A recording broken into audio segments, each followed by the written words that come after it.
Now, for those watching, I mean, I have researched ayahuasca, psilocybin, 5-MeO DMT. These are plant-based medicines. And when I say plant-based medicines, it's not really that. This type of energetic medicine, because that's what everything does, have an energy to it. Mm-hmm. It's going to affect each person in different. The medicine gives the person, the recipient, what they need. As weird as that sounds, that there's an intelligence in this.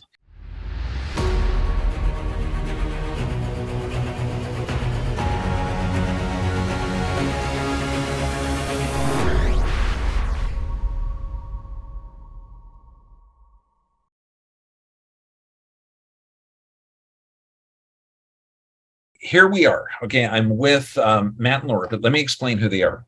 Laura Stoker, an entrepreneur, guest speaker, author, television contributor in health, board member of Mom's House, and you've got to look up Mom's House. I mean, we're talking Peru, South Africa, and I think in the Ukraine now too, helping people. Committed to helping serve the indigenous communities of the Amazon. Okay, her sweetheart, okay, husband, Matt Stoker, okay, international business, skilled at growing $1 million enterprises, passionate about partners working directly with sacred plant medicines, which, I mean, big fan. Travels the world to build relationships with indigenous people. Thank you, both of you, for being here. Okay, this is super exciting. I mean, when we're looking at plant medicine,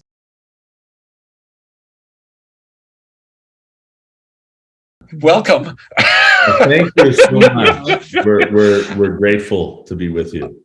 Hey, with both your backgrounds, okay, how did you? Can you share your own stories? How you got the awakening? Because it is an awakening.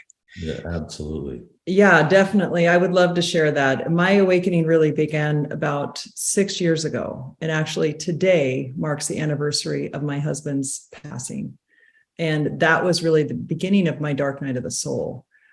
He passed away 8 months after my son-in-law, and both suicide. Oh. And today's the anniversary. How interesting is that? Wow. 6 years ago. So, the dark night of the soul has a way of stirring what your programming is. And I was raised in a very wonderful, conservative, religious home. I'm very close, best friends with my siblings, very close with my parents, wonderful people. But I was raised with a certain set of beliefs and programming that would be like looking through like a little pinhole as far as how I saw the world. And I did everything right, like what they said. Step through these hoops and you'll get this in the end.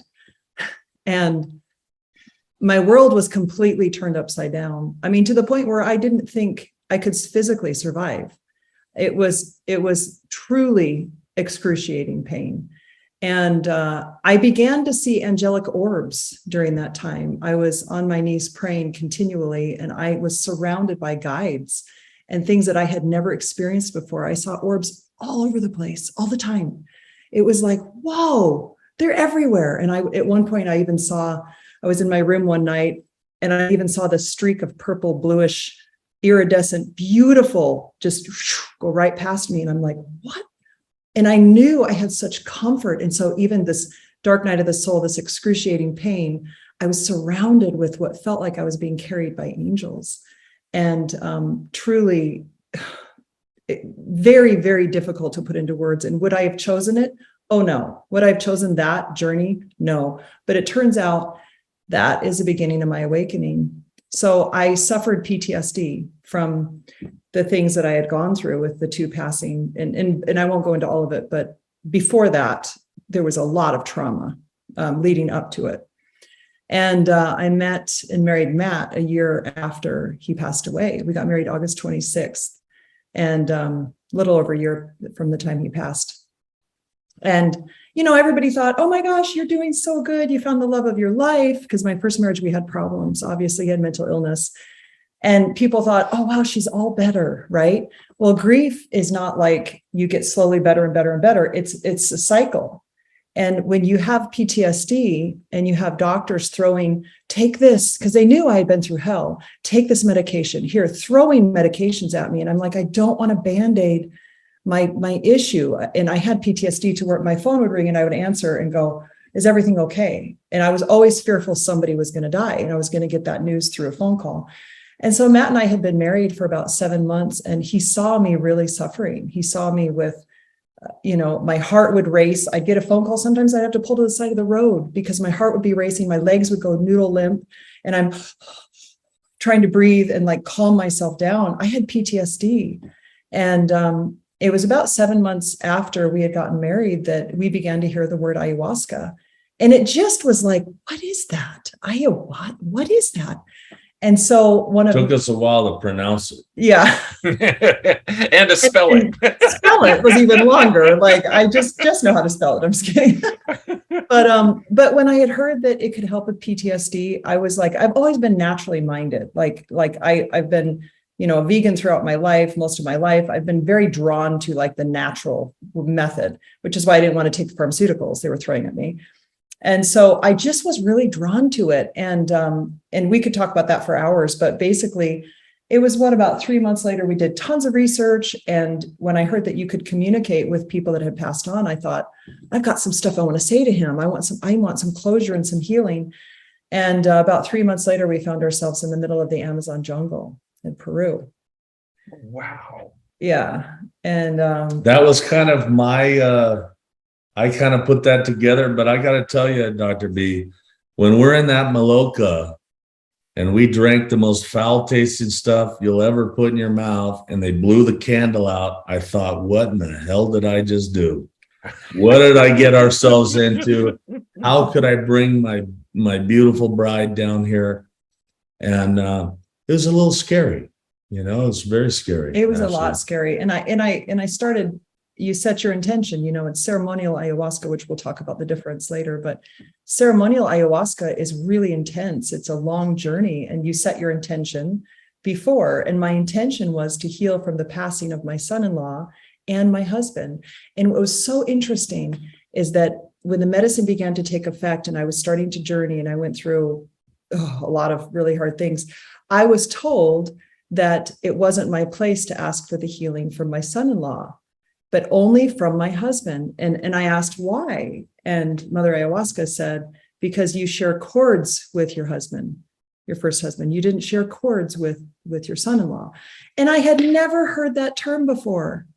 And the journey, and I could talk about it forever, but I'll just condense it. I was able to communicate with my deceased husband. I was able to communicate with him face to face, telepathically, however you want to say it, but it was real. And it changed me at the cellular level, I'm quite sure, because I went from feeling like I was the victim of that experience, suicide, to feeling gratitude. Not that I would choose to go through it again, but gratitude. It was like looking back on my life going, oh, I see the purpose. I get it. And I had so much gratitude for the pain. I had gratitude for being married to him for 22 years and having 6 kids. And all of these things that we had together in our half of my life shared with him, I have gratitude. And I have not once felt like I'm the victim of that. Like I don't resonate with that. I deal with so many patients, okay, with anxiety, stress, PTSD, everything. When and I've had, about a year and a half ago, husband and wife, the little tiny baby, car was T-bone, and this little baby died. Okay. And you saw the husband, and he was, no, I'm dealing with it fine. And, you could say, obviously you're not. No. When you dealt with loss effectively, you're left with only 2 things: love and gratitude. Yeah. And the way you put it, because that's succinctly, there's not a loss or a wanting or a need or a connection. Mm-hmm. I mean, brilliant. But Matt, why would you suggest ayahuasca? I mean, this is like, now granted, okay, from my perspective, my youngest boy was having some challenges. I found out about a place in Peru, and I sent him to Peru to do an ayahuasca ceremony. Wow. And he had a magical experience as well. Well, and just to put into context too, I was raised a Mormon. And so I didn't drink a drop of alcohol. I've never smoked a thing in my life. I'm like straight arrow, nothing that, changes my state. And here I was going to drink the strongest hallucinogen on the planet. So to put into context, They made fun of us, actually. We showed up there and they're like, what? They're like, wait a second. Some of these people had like dimethyltryptamine, the molecular structure tattooed on them and things like that. And they're like, wait a minute, you've never been drunk? And I was Mormon as well, missionary for 2 years in Mexico and things. But you asked a question, why ayahuasca? Well, I think for a lot of people, Dr. B, and I think this is probably the underlying purpose of your show, is that people need hope that there is something out there. Because right now in Western medicine, the doctors, they don't have the time. It's a machine. You go in, they just treat you for the symptoms. They don't have the time to find out what's really going on. And so that leads to a lot of people just grasping at anything and everything. And, I found that the indigenous peoples, these cultures, these are very wise people. They're very smart. They may not have a formal education, a certificate hanging on the wall, but they've said some of the most profound things to me, and they have such incredible wisdom concerning man's place in nature and communion with nature. And ayahuasca is used in the Amazonia region of South America for almost everything. They use it for everything. And the medicine men and now women, traditionally it was men, but now there's more women coming into it. They're very wise, they're very smart, and ayahuasca is often the prescription to find answers to problems that Western medicine hasn't found a solution for. Imagine that. And I'll share with you my experience.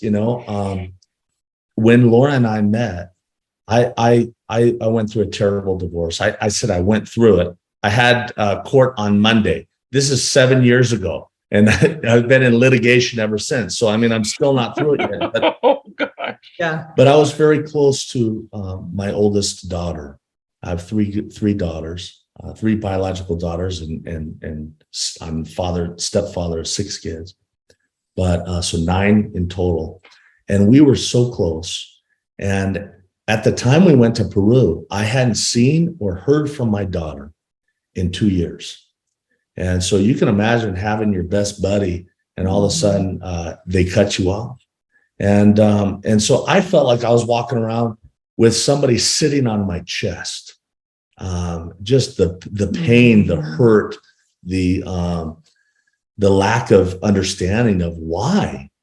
How did this happen? And we went primarily for Laura.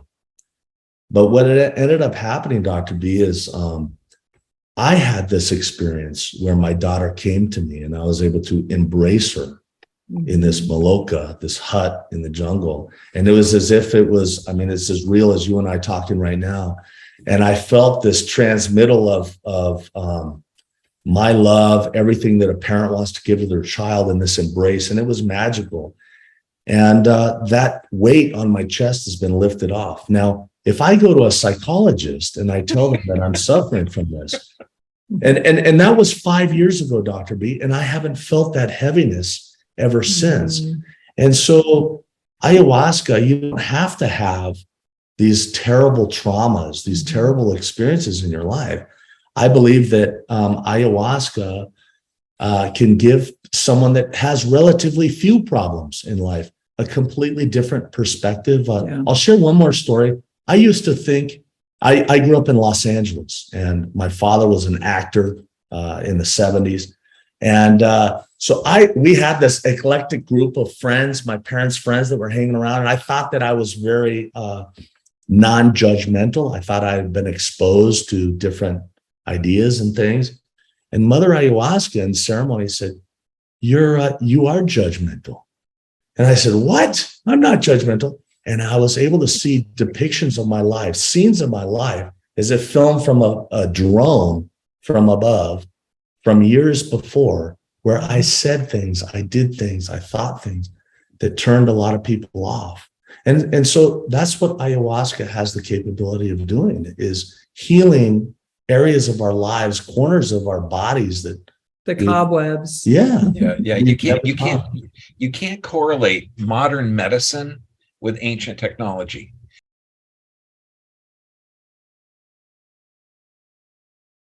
Now, for those watching, I have researched ayahuasca, psilocybin, 5-MeO-DMT.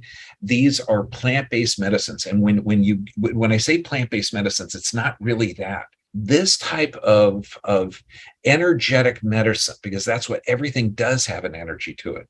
It's going to affect each person in different. The medicine gives the person, the recipient, what they need. As weird as that sounds, that there's an intelligence in this. Okay. And that's why, when I saw this, I'm going, God bless Cat. God bless Cat. Cat is the one who sets all this stuff up. It's like, oh my God, thank you for looking us up. Okay. Can you explain the mission of a vision? Okay. Now we want to say awake healer, not woke healer. Okay. Right now it's 2022. And that's funny now. In 5 years, it won't be. Yeah, exactly. That's right. So what's your mission? And God bless you too. This is just thank you, God, for you.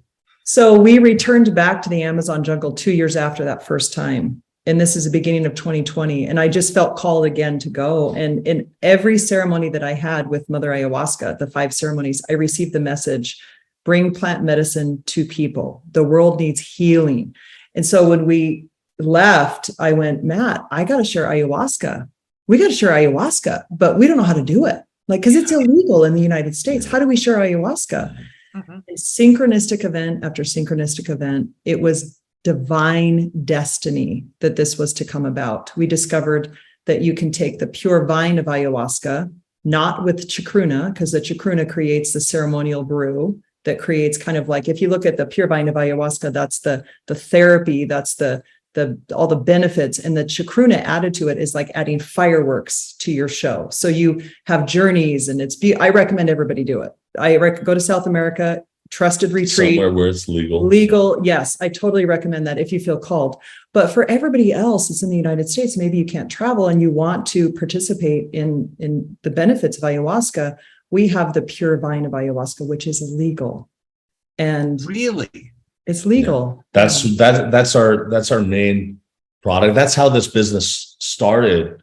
Was this is just a 30-day supply of this is vine only ayahuasca. So like Laura mentioned, the chacruna that people hear about. When people mention ayahuasca, they're usually thinking of the brew, which is the mixture of the vine of Banisteriopsis caapi and another plant called chacruna, the leaf of that plant. They boil them together and it creates a brew. But I was brand new at this. I didn't know that anybody could microdose or there was any therapeutic effect of microdosing the vine only. But like Laura said, she told me, Matt, I need to bring this to the world. I need to share this. How do I do that? And we created this idea of a website with interviews. We would interview people whose lives have been changed from ayahuasca, just like ourselves. And in that process, we met a gentleman named Tyler who suffered from PTSD from serving in the Middle East.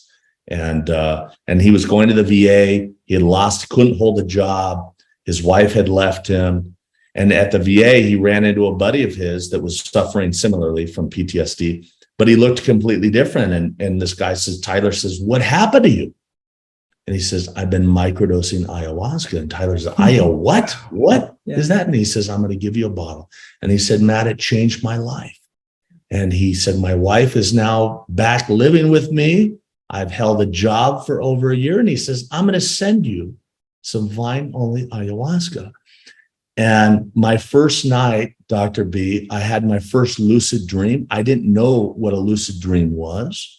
And I received a message in the form of a word. And just like, they spin the wheel, I think it's The Price is Right, where there's the numbers on there. I saw these wheels spinning, but they had the alphabet on them. And each wheel would stop and it spelled a word. And I had never seen that word before. I thought that that's just a word that it came out of my subconscious. That's not a real word. I grabbed my phone, I typed it in. The word was countertransference. And I typed that in. And then for giggles, I typed in ayahuasca. And keep in mind, I'm still like dreaming. And turns out that word is used. Maybe other people have seen that word in on their ayahuasca journeys as well. But I found that word is very applicable to my life, being a father of 9 children that have all suffered trauma through divorce, through death. And I told Laura, I said, I know what we need to do. I know how you're going to get these medicines onto the world. And we're going to share vine-only ayahuasca with the world. And that's how it started. But it started off with us being very naive because we didn't realize how difficult it would be to bring in the vine-only ayahuasca, because the DEA, the customs, they don't know the difference. Yeah. And if you bring in a huge thing of ayahuasca, they want to throw you in jail, Yeah. And so we went through a very laborious, difficult process. And we realized throughout this process that we have to do this correctly. We have to go in the front door. We have to be transparent. And like Laura said, there was a lot of synchronicity, a lot of things that happen, a lot of divine chills up your neck kind of things, or whew, did that just happen? It couldn't. This is a divine thing. I mean, we've got a clinic that we partner with in Baja California. But to go through an ayahuasca ceremony, or they also do psilocybin, you got to detox for like a week, because that whole, some people throw up and sweat and they're uncomfortable.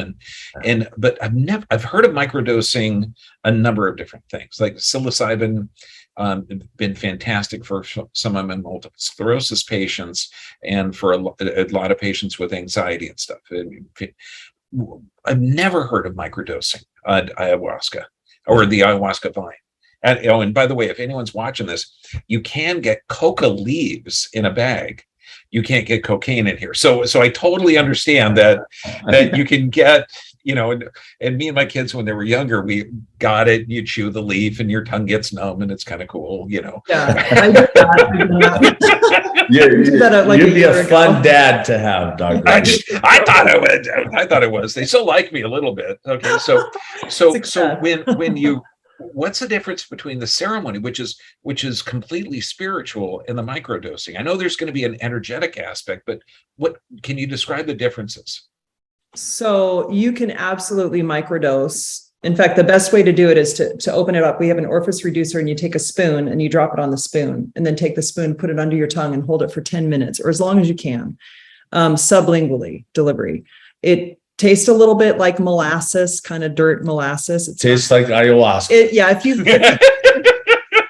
If you've experienced ayahuasca ceremony, you're going to go, yep, that's definitely ayahuasca. Wow. But if you haven't, some people will say, oh, I like that. That tastes kind of like a chocolatey molasses taste. So, but it's medicine. But for me, and for a lot of people, I feel relaxed instantly. I feel totally relaxed. I've microdosed in the morning, afternoon, and evening, and it's all good. You can function. What I notice is it increases my intuition by, I don't even know how much, 1,000.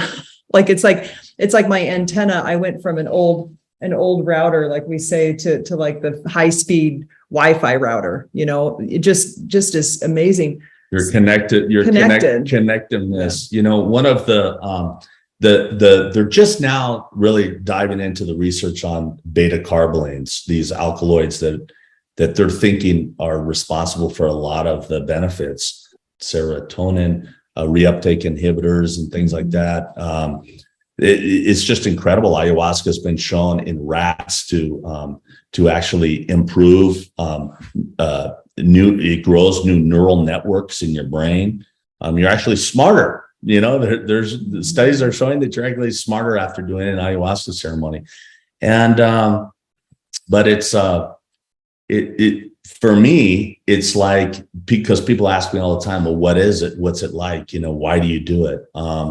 For me, it's like being connected to divinity. And I know that sounds pretty corny to say. And for a lot of people that haven't experienced ayahuasca, they may say, what kind of woo-woo is this? But when I'm microdosing and I think of somebody that I haven't spoken to in 15 years, and my phone rings and it's them calling me, and that happens over and over and over again, there's something to that, It's magical. And when science hasn't really caught up to it, and you're experiencing these things, you say, well, what is it? The only way to describe something like that is magic. It's magic in a bottle. It's incredible. Like Laura said, your intuition is enhanced. I've had experiences microdosing ayahuasca that have been as great as ceremonial ayahuasca in the jungle. I mean, as profound, as bizarre, like I don't understand the meaning of some of these things, that these feelings and experiences that I've had, but they're very, very profound. Now, any risk or contraindications, like, because microdosing, I mean, I've heard of microdosing LSD even, but do you get lost in a mental or emotional picture, like driving restrictions or what contraindications, anything like that? There are not any contraindications. Like, you can microdose and drive. It's just like this kind of softness. It's not a hallucinogen at all. It doesn't contain DMT. It's just a softness, like an awareness. I would describe it like when I'm driving and I've microdosed, I'll notice a bird flying by. Wow, look at that gorgeous bird. Like, I'm just present. I feel present. So you can do, we say 3 to 7 drops or so. You can do more, and you may intensify your experience a little bit, but it's not a DMT journey. So it's absolutely safe. Yeah. I tell people, Dr. B, I tell people to avoid too much caffeine. People have noticed that if they're taking like 300 plus milligrams of caffeine per day and you're microdosing ayahuasca, sometimes it can be a little heavy, and also maybe feel anxious. Yeah. And also ceremonial cacao can intensify the ayahuasca, which we also have cacao with ayahuasca in it on our website too, as well, called chocaya. So we'll have to get you some of that. Yeah. Oh my God. Now, one of the things, and this is to alleviate some fears of people that will be watching this, what happens a lot of time with plant-based medicines is it just increases the oxygen carrying capability of the blood. Mm-hmm. So a lot of the hallucinogenic effects just means that brain is finally getting the oxygen it needs. Mm-hmm. And so the brain, even we get so used to the brain not functioning correctly, then when it does, we feel more aware. So it's really you're bringing the body up to more normal. Now, I'm going to be trying this, okay? And I do blood analysis on people before and people after, live blood cell analysis. And there's actually little things in there called symbiotes, which is the life force energy of the blood.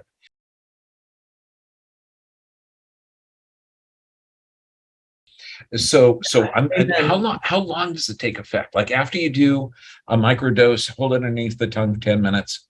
How long do you start to feel it, and how long would it last, or do you even notice it, or is it just a change? For me, I feel it right away. I just feel like, and maybe it's an energetic thing, but I've become more, in my awakening, I've become much more sensitive. Like, ooh, that's not good for me. Yes, that is. I just feel the energy of it, and so I feel it right away. I feel like, yes, thank you. And then I feel present and I feel calm. And my anxiety, it's like, it's amazing for anxiety. Amazing. Like, I mean, I can't say that enough. We just got an email from somebody. We just opened up a fulfillment center in Europe, and someone in the UK said that they have trouble getting up and out of bed in the morning, and they're on their 4th day of microdosing. They said, I couldn't believe it. I looked at the clock. I'd still be in bed for another couple of hours, and I was up. My room was made up. And so a lot of people just find that it, like you mentioned, it just kind of regulates things, makes you feel like you should, a little bit more like you should be feeling, right? And I feel so humbled and grateful to have had such profound healing in the Amazon, that this has become a family affair for us. developing a wake healer, my daughter who lost her husband, and of course her father, my husband, within 8 months of each other, she actually practices and helps people with cacao ceremonies. She does combo medicine. She's a healer. She's an energy healer. She's had so many gifts open up to her.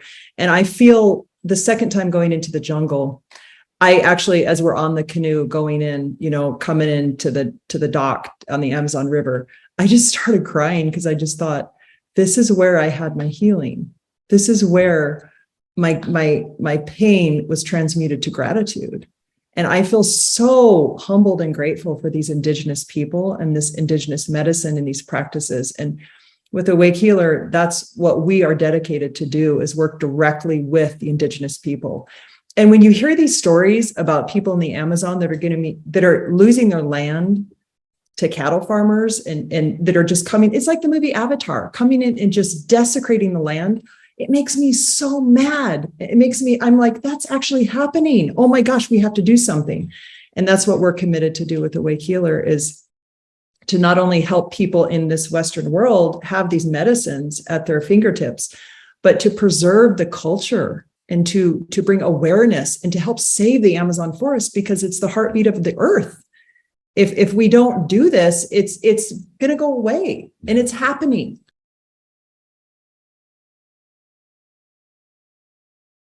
You are actually produced in an FDA approved facility. How did that work out? Synchronistic event. So this is a little embarrassing, Dr. B, but we've both been entrepreneurs for over 20 years, but we've never been on the side of actually producing a product. They've all been like consumable. Service-based businesses. Yeah.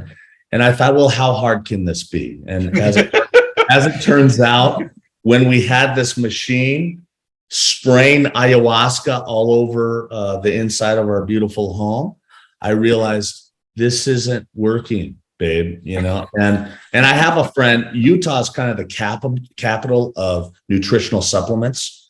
And I think there's just less regulation here and things. And so you have a lot of these companies. And one of my friends is an executive at this company. And he said, let me help you. Because I reached out to him, and he came over and he saw what we were doing. We had a professional setup, and we thought that, we have 2 kitchens in our home. We have a large home, and we had bleached everything, and, we had our gloves on and stuff.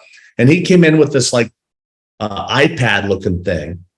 And he opened up like this Steri-Strip thing, pulled out this pen and with a little felt tip, and was touching different things. And he plugged this thing into the side of his little computer, and it spit out this bacteria reading. And he says, nah, man, as you can see, man, you're in way over your head, dude. You have no idea. And I thought that we were so smart. And the way we were doing this, we were so careful. Mm-hmm. And it was at that moment, there was many times over the last couple of years where the rubbers met the road. It's like, are we really going to do this? Because this is really hard.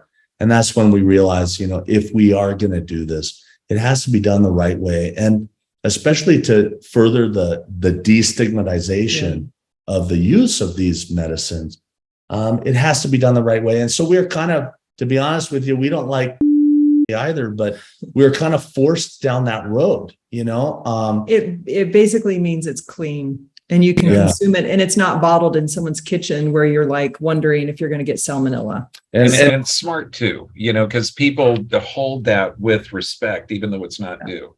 Yeah.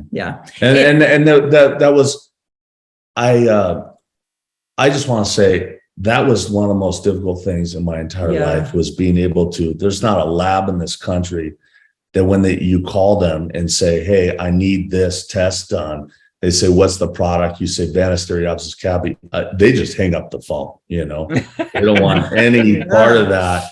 And so like Laura said, there was a lot of synchronistic, it's divine, really. It's the doors that opened, and the opportunities that present themselves to be able to get this product to where we can bottle it in a facility. There was all kinds of hoops we needed to jump through, but through some miracles, we were able to do that. It was just divine. There's things in your life that, you need to do. There's things you must do. I wrote a book about my journey of healing through trauma. And that was one of the hardest things I've done too, because I had to relive everything. writing it. But I knew, because it was a download, I have to do this. It's going to be there in my mind all the time until I actually do it. And that's what was with Mother Ayahuasca telling me in the jungle, bring these medicines to the world. How do you do that? That's very overwhelming, but you just don't know. You don't see from A to Z. You just know you just take the next step. The next step will present itself, and then you take another step. And that's what we've done with this. And it's developed into kind of what I saw in my ayahuasca journey. When I'm looking at your sites, the Awake Healer and under your bio, that mom's house. Yeah. Okay. I mean, God bless you. I mean, because you're, and I encourage everybody to, your websites and stuff are going to be underneath this to check it out and to donate to support everything, because what you're doing is beautiful. The indigenous cultures. Okay. I know your stance, and once you see that, you're part of the world, they're part of our family. Mm-hmm. How are you getting the product up? I mean, are you, because you've got, when you harvest this stuff, you have to be in a certain state of mind. Yes. Okay. In order to keep the energy up. Yeah. Yeah. Thank you so much for bringing that up. I leave the day after tomorrow. I'm going to be in some of the most remote regions of the Amazon for 30 days. And it's very important that you actually get to know the people that are making the medicine, because like you said, this is a ceremony for them in making this. They're putting their intention, they're putting their love into this medicine, and it's sacred to them. And so there runs the risk of, as these medicines become a commodity, that other people, including people in the indigenous communities, they say, well, wait a minute, Pablo's making good money making this medicine. Maybe I can hide behind the tree and see how he's doing it, and I can do that. And so I've done international business. I had a company in the Philippines, and I lived in Mexico for several years. And so there's a lot of cultural nuances. And when you're dealing with a business that has to do with sacred, ceremonies, traditions of people, and you're taking a part of that, and our goal is not to enrich ourselves. We've done well financially. This is more of a mission for us. It's important that we get it right. And so we're working with some quasi-governmental agencies that are assisting us. And because some of these populations, they don't even use currency. I mean, they're way off the grid. And so they use a barter system and things. And we just want to make sure that we're preserving their culture, and that the product, when it gets to the people, is in its most pure state. And so we even had a machine custom made for one of our products. Hape is one of the products. Hopefully we get to do another podcast, talk about that. That's very interesting product. We'll send you some of that as well. Oh, totally. But we realized that in getting that in a bottle, we have some of those here. It's a very fine powder, and it makes a mess. And that's not in integrity with the person that made that with so much love. And so we had a company make a machine for us to bottle that. So, and we don't work with any middlemen. We work directly with the indigenous people. Literally the indigenous people to your factory to the consumer. Yeah. It's amazing, because when you look at we do stem cells at our clinic in Mexico. Stem cells are alive. And our practitioners, the ones that are going to utilize it, and it's not injecting every joint. Like for joints, we got to make sure that the joint is functioning correctly, and then it might be a benefit. Generally, if you get the joint working correctly, you don't need it. But before you use it, we pray over them. So because they're alive. Yeah. And there's if you have that spiritual aspect with everything you do, and the fact that you guys are preserving that is incredible. Okay, and now, legally, where can you ship this stuff? Yeah. So most countries in the world, this is perfectly legal because it does not have, we're very careful, and even there's over 40 variants of the vine of ayahuasca. We only use one variant. We're very careful and stringent in our processes, even down in the jungle, where they're preparing it to send up to us. So we know, and we have to test every batch, so we know that it does not contain any dimethyltryptamine. So most countries throughout the world, it is legal. There are a few countries, one is Australia, where this is it's deemed a hallucinogenic agent. So the way they see it is, if you're bringing this product in, you're probably going to mix it with something else. And this is just a process of education and destigmatizing the use of these products. And so I think in a couple of years, I think that will go down. But for most countries throughout the world, it's perfectly legal. Okay, now you have retreats. Can you explain more about that, and how can people get a hold of you? We're going to have all your websites down below this, but how can they get in touch, and what are your retreats like? Where are they? So Peru and Costa Rica right now. So one of the things that we were so concerned about when we went to the jungle is and this is part of the website idea we had at first, to have stories of people's experiences, but also to have safe retreat, legit retreat centers, because there's people that go, I'm going to go drink ayahuasca, and they just go take off, and it can be very dangerous because you're opening your whole energetic field, you're opening everything up. You want to be at a trusted place that you're going to get cared for and it's safe, because you're opening your whole energy up. And I could talk about that, what happened in my ayahuasca journey, like my chakra points just blown open. I mean, amazing experience, but you want to be safe. And so what we did is we partnered with 2 retreat centers, and for being able to have people go down to retreats that we know the people, we know the shaman, we know the treatment that you'll receive, the food, everything, the accommodations. Yeah. It's tough, Dr. B. I'm an adventurous guy. Laura is super adventurous. I say, hey, Laura, that cliff looks like it's great to jump off. And she's out of the boat, swimming over the side. Hey, you've jumped off. Well, I have jumped off a couple of times. But we have, the jungle is no joke. Yeah, no. And like I said before, as these medicines become more of a commodity, more and more people want to get into it. And you get off the plane in Iquitos, Peru, and you get approached by 20 taxi cab drivers whose brother or uncle or neighbor can serve you ayahuasca. Yeah. And that's a big mistake. You want to go somewhere where we have personally sat and experienced this medicine, and we can vouch. And these are some of our best friends that own these retreat centers. So we trust them completely, totally. Oh, absolutely. In fact, I'm going back in October. So cool.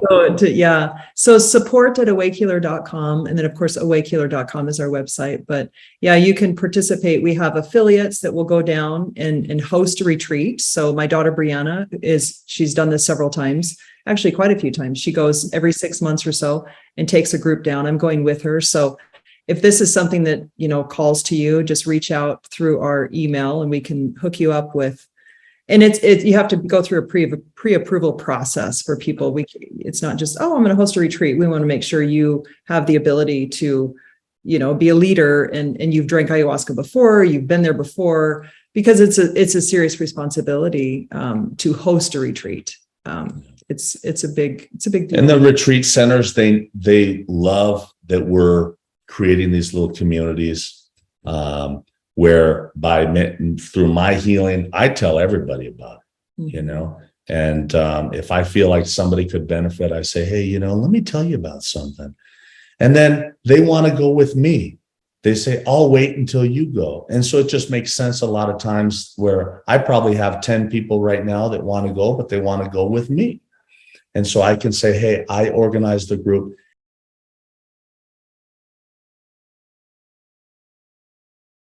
God, I hope we can do this one again because there's a lot more questions I gotta get into. Let's do it.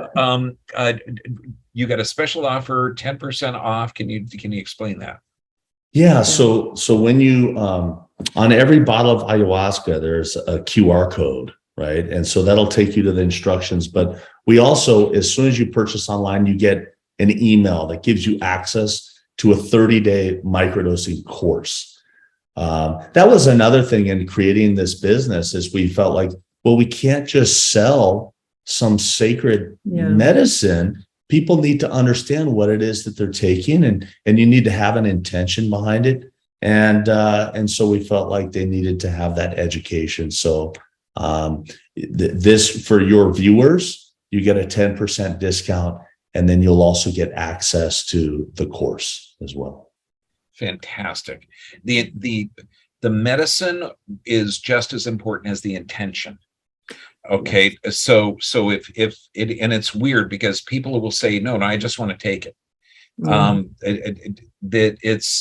this is different. This is how the future of care. Okay, the future of taking care. And if anyone's watching this that can remember way back when we used to pray over our food. Okay. I know a lot of people still do. Okay, but it was to thank God for giving it to us. Plus, it's going to become us.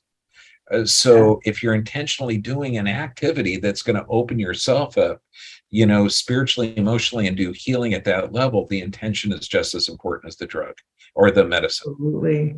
Yeah, it turns out blessing the food actually does change the frequency of the food. It really does.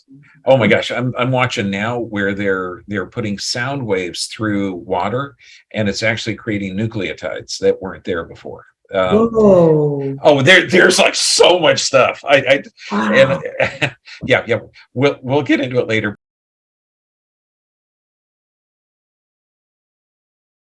So I'll be able to see if this helps that. That's incredible. Well, that's so amazing. I almost want to cry. That makes me so happy. That's you got to come to see our clinics. We've got one in TJ, one in Huntington. You're welcome to come by anytime, and you will.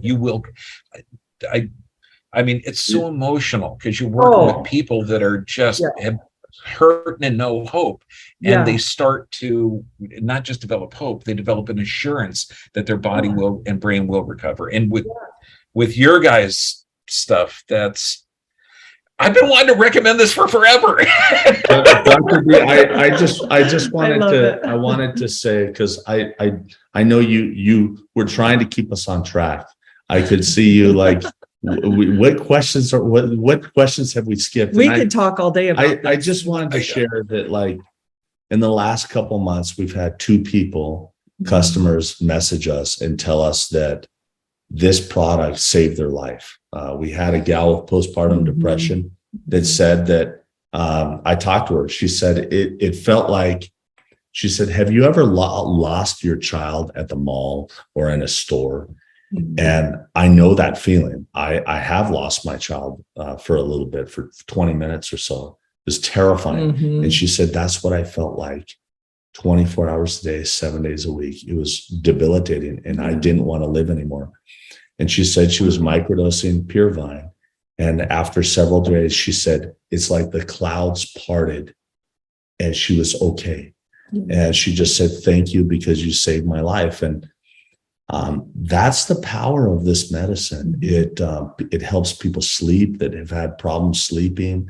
Probably maybe 40% of the people that purchase the product, they just purchase it out of curiosity. Maybe they want to experience lucid dreaming. It's pretty cool, but it's really a special product that if you take it with reverence, people say ayahuasca, it gives you what you need, not what you want.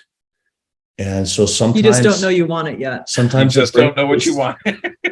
Sometimes it brings those things that you've purposefully kind of pushed to the side. It brings it to the surface, to do some introspection, take a look at it. It's a mission. It's a labor of love for us. This is a must do for us. This is the start. If this is the start of the Renaissance, we're leaving the religion of Yep. Okay, to appreciating what our world has already to offer here. It's everything. It's if you've ever hiked or gone in any area of the world, if there's a poisonous plant, substance, or animal, the solution is always right there. You know, if you're stung by a stingray, there's always going to be some mud or urine handy. If there's a poisonous animal or plant, there's going to be something there to take care of it. Yeah, exactly. That's so true. I love that. God built the world good. Yeah, exactly. It turns out he did. I love that. Okay. So thank you for being here. We've got to do this again and we're going to be working together. I'm going to send you all the data and stuff that I get from this, but please support these people. If you're interested, try their product. You get a 10% off discount, and share. I mean, this would be a good gift. We're going to correct that damage. God bless you both. Thank you so much for being here. Thank you, Dr. Thank you. We look forward to talking soon again. This has been my pleasure. Thank you. I'll see you later. Thank you so much. See you later. Thank you.